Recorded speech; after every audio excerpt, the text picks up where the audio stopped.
Alright, so for question number 3, we're asking the question, is it factored? We know this one is not. This is x squared plus 0x minus 1. Now, do not do something silly like this. I just want to make sure we're totally on the same page.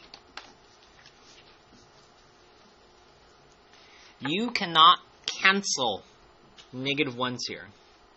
Because the fancy word is that they're basically like add-ins. What does that mean? You can't cancel subtractions or additions. You can only cancel because these are by multiplication. Does that make sense? And they're together. X minus 3 is together. So you would not do something like, oh, I see x minus 1, and cancel. That would be incorrect. All right, we need to factor this. A times C, class. A times C. We're factoring. Negative 1, your B value. Partner A, tell partner B the two numbers. I have 1 and negative 1.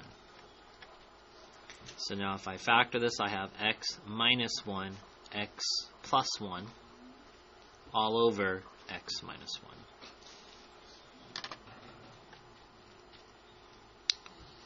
Class, step number 2. Can we cancel anything? Yes. What can we cancel?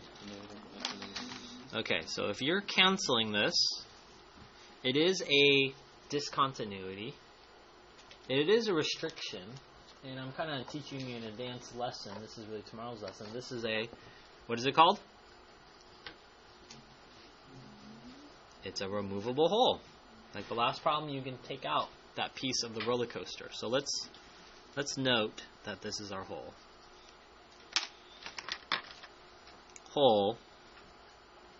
And what I'm going to do is I'm going to set it equal to 0, and this will tell me where the 0, or where that hole is on the x values.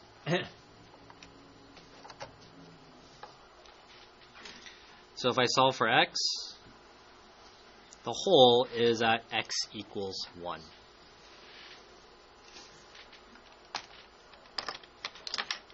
Okay, go back to your graph. Class, is there anything left that's not canceled or crossed off? What is that? X plus 1. Go ahead and box it in a different color. Talk with your partner in 5 seconds. Which function family is x plus 1? Ready, set, go. What is it going to look like? Predict without using your graph. Yeah.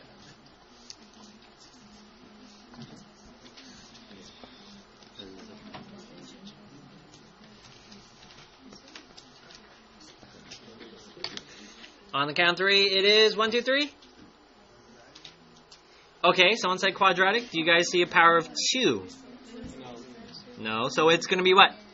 Linear, because it's to the first power. Okay? So I already know it's going to look like a line, go up to 1, and graph it. The graph's going to look like that. Use your calculator.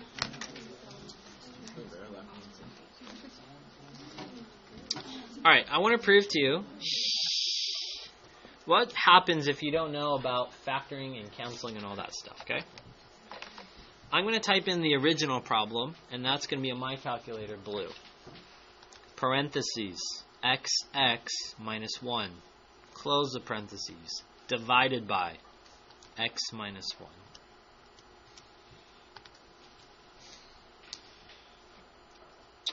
Now, really, that's not the one I want you to graph. The really one I want you to graph is here in pink. Magenta, whatever color that is. X plus 1. Okay? And what do you think about the graphs? Should they be same or different? They should be the same. Watch. Here's the blue. Here comes the blue. You're watching the blue. And here comes the red. Where did the blue one go? It's behind the red, which shows that they're the same. Okay? So my graph of x plus 1 has a y-intercept of positive 1. So if we just do a rough sketch of our graph. And this red This red line I'm about to draw at x equals 1. I did it above. I'm trying to draw it really faintly. It's not a vertical asymptote, but it's telling me somewhere on this line where it graphs the intersect of the graph, there's going to be a hole. Okay, so if I graph x plus 1, right? My slope is 1, my y-intercept is 1.